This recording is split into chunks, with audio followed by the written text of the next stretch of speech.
नमस्कार, मैं अजय वर्मा। आप सभी देख रहे हैं U24 न्यूज़ हिंदी। इस वक्त हम उपस्थित है एक ऐसे खास व्यक्ति के साथ जो वसई विरार तालुका में दिग्गज नाम से जाने जाते सुदेश चौधरी। आज वसई तालुका के वो तालुका प्रमुख भी है। उनका कई राजनीतिक सालों से इस वसई विरार के लिए कारभार रहा है और उनका हाथ हमेशा वसई विरार के विकास के लिए रहा है। उसके लिए वो प्रसिद्ध नेता जाने जाते हैं। आज हम उनसे खास बातचीत करेंगे कि कल जो बैठक हुई थी महानगर पालिका में सर्वदलीय पक्ष की, उसमें वो उपस्थित नहीं थे। उसका क्या नेम का कारण था और किस लिए वो उस जगह उपस्थित नहीं थे, उस सिलसिले में हम उनसे बातचीत करेंगे। नमस्कार सर। नमस्कार। क्या कहोगे, कल जो बैठक हुई थी उसमें सर्वपक्षीय बुलाया गया था, आपकी पार्टी भी उपस्थित थी, पर आप उस जगह मौजूद नहीं थे। मुझे भी फ़ोन आया था खासदार महोदय के ऑफिस से, लेकिन मैं 3-4 दिन से बाहर था और बारिश की वजह से मैं कल पहुंच नहीं पाया। लेकिन मुझे उस मीटिंग की सब जानकारी मैंने ली है। जो 3-4 दिन से लगातार वसई विरार में बारिश के चलते पूरे हर वसई तालुका पानी से भर चुका है और आने जाने के लिए लोगों को इतनी तकलीफ़ हो रही है, घरों में पानी जा चुका है। लोग हर साल इस तकलीफ़ों का सामना करते और आप भी एक ऐसे पार्टी में सम्मिलित थे जो आज आपने पक्ष बदली किया है, पर आपने उस पार्टी का काम किया है। आपको अच्छी तरह से जानकारी है कि ये प्रॉपरली मुद्दा क्या है और किस विषय से पानी का जो जमावड़ा होता है। देखो, ये मुद्दा आज से नहीं, कई सालों से ये पानी जमा होना चालू हो गया है और उसके बहुत सारे कारण हैं। यहाँ की जो भौगोलिक परिस्थिति है, एक्चुअली उसका सही अंदाजे से जायज़ा लेना चाहिए। मेरा तो मानना है कि बारिश के पहले खासदार महोदय मीटिंग करते हैं प्रशासन के साथ, तो उसमें इस सभी विषय पर चर्चा होती है। हमने हर चर्चा में भाग लिया है। मैंने हर मीटिंग में यही मुद्दा उठाया कि यहाँ के जो नेचुरल सोर्स है, जो बारिश का पानी आता है वो पहाड़ से आता है और पहाड़ से वो जो सोर्सेस है उसके माध्यम से वो खाड़ी से जाके समुंदर को मिलता है। तो मेरा मुद्दा यही है कि गांव नकाशा में जो नाले हैं, जो जूने सोर्सेस है, जो पारंपरिक सोर्सेस है, वो आज कहाँ है उसका पता लगाना ज़रूर है। दूसरी बात है कि हमारे PWD के ये सब जो रास्ते हैं, ये PWD के उस वक्त मालकी के थे। तो यहाँ पे जितनी भी PWD की कलवट है वो कलवट का जायज़ा लेना चाहिए, तो ये नेचुरल सोर्स का ऑटोमेटिक पता चल जाएगा। तो मेरा तो कहना यही है कि जो नेचुरल सोर्सेस है ये सब बंद हो गए आज की तारीख में। जो उसकी विड्थ थी नाले की वो आज की तारीख में नहीं है, अतिक्रमण हुआ है। मेरा कहना यही है प्रशासन से कि शुरुआत यहाँ से करो। आगे बहुत बड़ी बड़ी बातें हैं, लेकिन शुरुआत यहाँ से करो। ऐसा भी कहा गया है कि कल आप जिस मोर्चे बैठक में उपस्थित नहीं थे, क्योंकि आपके पहले के पार्टी वाले भी उपस्थित है, उसके चलते आपने वहाँ पे अपनी उपस्थिति नहीं दिखाई। ऐसा कुछ कारण? नहीं, ऐसा कोई कारण नहीं। मैंने कहा ना कि मैं बाहर था और कल पहुँच नहीं पाया क्योंकि बारिश की वजह से मुझे आने में बहुत दिक्कत हो गई। नहीं तो ऐसा कुछ नहीं है। मैं तो सामने सामने विरोध करने वाला आदमी हूँ, मैं तो पीछे विरोध नहीं करता हूँ।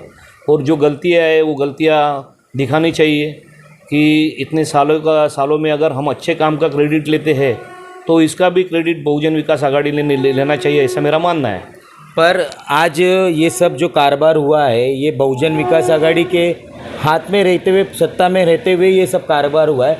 और जो भी ये अनाधिकृत की वजह से आज जो पानी का जमावड़ा होता है, पानी का सोर्स नहीं है जो निकलने का, उसका मेन कारण यही है। तो क्या कहोगे इस विषय पे? नहीं, मैंने कहा ना कि एक्चुअली यहाँ की जो जोग्राफिकल स्थिति है उसका जायज़ा लेना चाहिए। बीच में लोखंडे साहब थे, उनके कार्यकाल में जब ये विषय हुआ तो उन्होंने निरी IIT को काम दिया। 12 करोड़ रुपया महापालिका पानी में गया और हर साल जो नाले सफाई में पैसा होता है, खर्चा होता है, वो भी पानी में जाता है क्योंकि उसका कोई रिज़ल्ट ही नहीं आता है। हर जगह हर घर में पानी जा रहा है तो उसका कोई मीनिंग ही नहीं। तो मेरा तो कहना ये है कि नीरी ने IIT ने जो दिया है ना, उसके बारे में भी सोचना चाहिए। हमें साइंटिफिकली सोचना चाहिए कि उससे भी कुछ हल हो सकता है क्या। ये बात सही है कि नीरी IIT ने देने के बाद वहाँ पे हमारी जो जनरल काउंसिल हो गई, उसमें इसके बारे में चर्चा हुई और उन्होंने जो पॉइंट आउट किए थे उसके ऊपर कुछ तो कार्यवाही होनी चाहिए, इसके बारे में चर्चा हुई। लेकिन दुर्दैव के साथ कहना पड़ता है कि उसके बारे में कोई एक्शन नहीं ली गई और इसका नतीजा है कि ये पानी आज भी है, भरेगा और आने वाले कई सालों में भी भरेगा, ऐसा मेरा मानना है। पर इसका सिर्फ हर्जाना और सिर्फ जनता को भुगतना पड़ता है। जो आम जनता है, जो आपको मतदार के समय चुन के लाती है, आपको विकास काम के लिए चुन के लाती है, पर हर बारिश में उन्हें हर पानी के बीच में रहना पड़ता है, तो क्यों ऐसा? मेरी तो सोच है कि अभी लोगों ने अलग हिसाब से सोचना चाहिए। कई साल लोग उनके साथ रहे, हम लोग भी साथ रहे, हम भी मानते हैं कि हमारी भी कुछ गलतियां थी। आज हमने अलग रास्ता चुना है तो लोगों ने भी अपना अलग रास्ता चुनना चाहिए। अगर विकास सही मायने में होना चाहिए तो अपनी सोच बदलनी चाहिए, ऐसा मुझे लगता है। मतलब सीधा सीधा आप बता रहे हो कि जिस पार्टी से आपने बिलोंग किया वो पार्टी भविष्य में लोगों के लिए हानिकारक ही होगी, क्योंकि उन्होंने विकास के मार्ग के नाम पे सिर्फ अनाधिकृत ही काम किया है। पर अभी फ़िलहाल जनता का तो ये पॉइंट ऑफ व्यू जो उनके अगले साल खासदार निधि और केंद्रीय निधि से उनके लिए जो भी एक अमाउंट डिक्लेयर किया था कि जो भी उनका जो हर्जाना हो गया है, फर्नीचर हो गया, उनके घरों में पानी की वजह से जो हानि हुई है, पर आज तक उन्हें नहीं मिल पाया। और कल भी खासदार साहब ने इस चीज़ें का अनाउंस किया कि जो भी उनका होगा मुआवजा करके हम उनको केंद्र सरकार शासन राज्य सरकार से उनके हाथ में दिलाएंगे। पर ये कब तक होगा और क्यों नहीं होता है? नहीं, जिनका नुकसान हुआ है उनको तो हर्जाना मिलना चाहिए, उसमें मुझे तो कोई दिक्कत नहीं लगती। शासन के जो निकष हो निकष के अनुसार उनको हर्जाना मिलना चाहिए।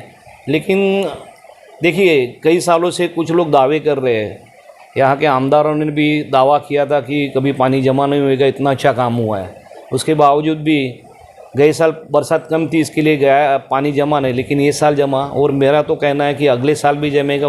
अगर इसके ऊपर कोई एक्शन नहीं हुआ प्रॉपर तो ये पानी जमा होने का सिलसिला बंद नहीं होगा। लोगों का नुकसान लगातार होने की संभावना मुझे लग रही है। आखिरी सवाल, राज्य में आप ही के पार्टी के मुख्यमंत्री है और आप यहाँ पे उस तालुका के वसई तालुका के अध्यक्ष प्रमुख भी हो, तो क्या अभी इस बार जनता के लिए आप किस तरह से अपना कार्यरत रखोगे? देखो, यहाँ पे मेरा तो मानना है कि राज्य शासन के माध्यम से जो काम होने चाहिए तो हमारा तो प्रयास रहेगा ही। हम माननीय मुख्यमंत्री से इसके बारे में चर्चा करेंगे। वसई विरार में तो सब जगह पानी जमा हुआ है, मुंबई में भी पानी जमा हुआ है, शहर के अपना महाराष्ट्र के कई अलग भागों में पानी जमा हुआ है। लेकिन राज्य शासन के माध्यम से जो काम होने चाहिए, अभी यहाँ पे खारभूमि जो विभाग है वो खारभूमि के भी बंधारे जो है वो भी एक कारण है। तो 1.5 किलोमीटर में 14 या 18 कुछ बंधारे, तो उसकी भी स्थिति दयनीय है। तो ये काम महाराष्ट्र शासन के माध्यम से होना चाहिए और हमारा प्रयास निश्चित इस मामले में रहेगा। माननीय मुख्यमंत्री से हम लोग मिलेंगे और इसके बारे में चर्चा करेंगे। मैं मेरे बच्चों से हमेशा कहता हूँ कि हम जब छोटे थे ना, तो छोटे थे जब भी बारिश 15-15 दिन कंटिन्यू गिरता था, कंटिन्यू 15 दिन बारिश रहता था, लेकिन तभी कभी ऐसा पानी नहीं जमा हुआ, किसके घर में पानी नहीं जमा हुआ, किसके घर में पानी नहीं गया। और ये मेरे उम्र के जितने भी लोग हैं ना, उनको मालूम है और वो आज भी आपको बोल सकते हैं। अभी नीरी और IIT और उसके माध्यम से कमिश्नर साहब ने जो बोला था होल्डिंग पॉइंट के बारे में, आज भी एक भी होल्डिंग पॉइंट के बारे में महापालिका ने कुछ चीज़ें गंभीरता से ली नहीं, ऐसा मेरा दावा है। क्योंकि आज भी होल्डिंग पॉइंट तो लोगों ने कैप्चर किए, लोगों ने उसमें भरनी की है, लोगों ने उसमें शॉपिंग, छोटे छोटे जो टपरियाँ है ये कमर्शियल रूप से डाली है और उसका भाड़ा लेते हैं होल्डिंग पॉइंट की जगह में। और ये स्थिति महापालिका के सभी अधिकारियों को मालूम होने के बावजूद भी कुछ हुआ नहीं, तो इस शहर में और क्या हो सकता है? तो इस शहर में तो पानी जमा होना ही है, क्योंकि नेचुरल होल्डिंग पॉइंट आज की तारीख में नहीं है। वेस्ट में जितने भी नेचुरल होल्डिंग पॉइंट थे उसमें भरनी हो गई, ईस्ट में भी जितने नेचुरल होल्डिंग पॉइंट में थे उसमें भरनी हो गई, और भरनी होने के बाद आज वहाँ पे फेरी वालों को बिठाया जाता है, उनसे बाकायदा पैसा जमा किया जाता है। तो ये जो प्रैक्टिस है, ये प्रैक्टिस जब तक बंद नहीं होती तो इस शहर को ये सब चीज़ें झेलना ही है, ऐसा मेरा मानना है। देखा आप सभी ने किस तरह से हमारे सभी सवालों का जवाब सुदेश चौधरी उन्होंने बखूबी से दिया और कहा कि इसका एक ही कारण है कि फ़िलहाल अभी टाइम आ गया है कि लोगों को भी अपना मत सही जगह पे डालने का। जिस तरह उन्होंने अपनी पार्टी बदली उसी तरह आपको भी अपना निर्णय लेकर मत बदलना ज़रूरी है कि आने वाले भविष्य में उसका परिणाम आपको अच्छी तरह दिखाई देगा। मैं अजय वर्मा, कैमरामैन जयेश के साथ, वसई विरार।